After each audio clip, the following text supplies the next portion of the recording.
Pour vous entraîner sur un sujet du bac anticipé en première qui va sûrement tomber, à mon avis, c'est-à-dire des suites, il va tomber autant pour les filières technologiques que pour les filières spécifiques, hors spécialité, que pour les spécialités. À mon avis, il y aura un exercice sur les suites qui sera entre 4 et 6 points vendredi. Par conséquent, je vous ai fait un sujet assez complet. Il y a plus de questions qu'il ne faut, mais c'est pour vous montrer les différentes questions possibles. Et normalement, vous aurez un sujet similaire avec environ une dizaine de questions. J'ai envie de dire entre 6 et 10 questions de ce type. Là, il y en a 17, c'est pour vous montrer les différentes possibilités. Je doute que vous en ayez autant. S'il y en a autant, ça sera plutôt un sujet sur 7 points. Enfin, du moins, un exercice sur 7 points. Ça m'étonnerait qu'il y ait 7 points, mais pourquoi pas. Donc j'insiste, le sujet que je propose c'est pour toutes les sections et je fais varier les questions selon le niveau. Voici l'énoncé. L'idée c'est de comparer 3 suites. Donc nous avons 3 créateurs de contenu qui publient régulièrement sur les réseaux sociaux. On s'intéresse à l'évolution du nombre d'abonnés au fil des semaines. L'objectif est de travailler les 3 modèles de suite. Arithmétique, géométrique, arithmético-géométrique, j'aurais envie de dire autre, parce que vous n'avez pas nécessairement vu ce terme arithmético-géométrique. Et justement vous aider à étudier une suite qui est ni géométrique ni arithmétique. En 2025, une chaîne YouTube consacrée aux jeux vidéo compte 1000 abonnés. Ceci représentera le premier modèle. On estime qu'elle perd 50 abonnés par semaine. On note YN, le nombre d'abonnés au fil des semaines, c'est-à-dire après N semaines.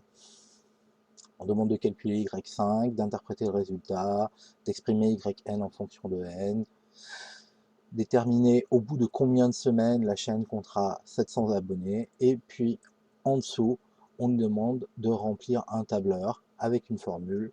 Ceci est assez classique. J'ai précisé que la suite était arithmétique, mais en réalité, on ne vous l'aurait pas dit, et c'est à vous de deviner quelle est arithmétique, et justement, il y aurait pu avoir la question, quelle est la nature de cette suite?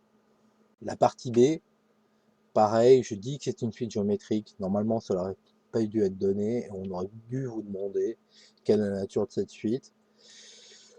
Donc, nous avons un compte TikTok qui compte 500 abonnés. On estime que le nombre d'abonnés augmente de 10% par semaine.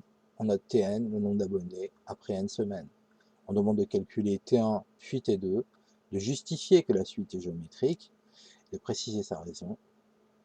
On demande une petite question de tableur, qui est assez classique. Et on nous demande à partir de quelle semaine le compte TikTok dépassera 800 abonnés. Alors, comme vous n'avez pas de calculette, je pense que vous pouvez faire l'exercice avec une calculette à côté, mais on vous donnera un tableur complet pour le faire.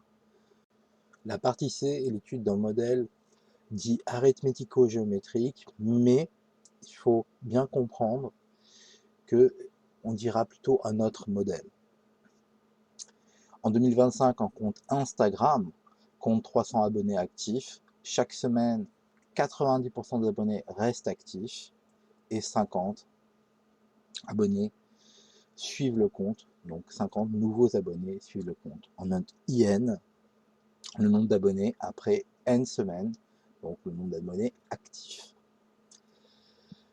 Justifier que pour tout entier naturel N, on a I indice N plus 1 qui est égal à 0,9 I indice N, plus loin 50, plus 50. Vous pouvez voir la formule. On demande de calculer I1 et I2. On nous demande de vérifier. Est-ce que la suite est arithmétique? On doit justifier. Est-ce que la suite est géométrique? On doit justifier. Quelle formule doit-on rentrer en cellule B3 pour pouvoir calculer les termes de la suite dans le tableur?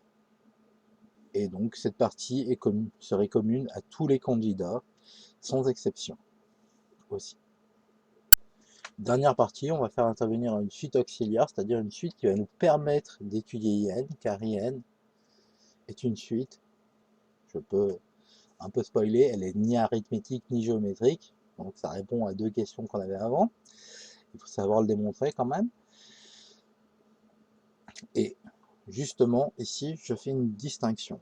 Les candidats ayant suivi l'enseignement de spécialité devront démontrer que Tn, la suite auxiliaire, donc Tn égale In moins 500, est une suite géométrique et préciser sa raison.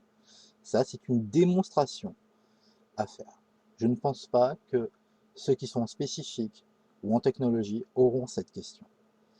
Par contre, pour ceux qui sont en voie technologique, c'est-à-dire STMG, STL, bon, etc., et ceux qui ont suivi l'enseignement spécifique mais sans la spécialité, on admet que la suite Tn est géométrique de raison 0,9. On ne demande pas la démonstration. Ensuite, on demande d'exprimer en fonction de n, Tn. On demande ensuite d'en déduire une expression du n en fonction de n. Et finalement, une petite lecture de tableau. À l'aide du tableau suivant, déterminer à partir de quelle semaine le compte Instagram dépassera 450 abonnés actifs. Voilà un exercice assez complet. J'aurais pu rajouter une question de Python pour les spécialités, je ne l'ai pas fait, mais c'est tout à fait possible que ceux qui font spécialité aient une petite question Python sur les suites. Je ne suis pas sûr à 100% que cela arrivera, mais pourquoi pas. Et voilà un exercice assez complet pour vous entraîner. Dites-moi en commentaire si vous souhaitez la correction. À vous de jouer.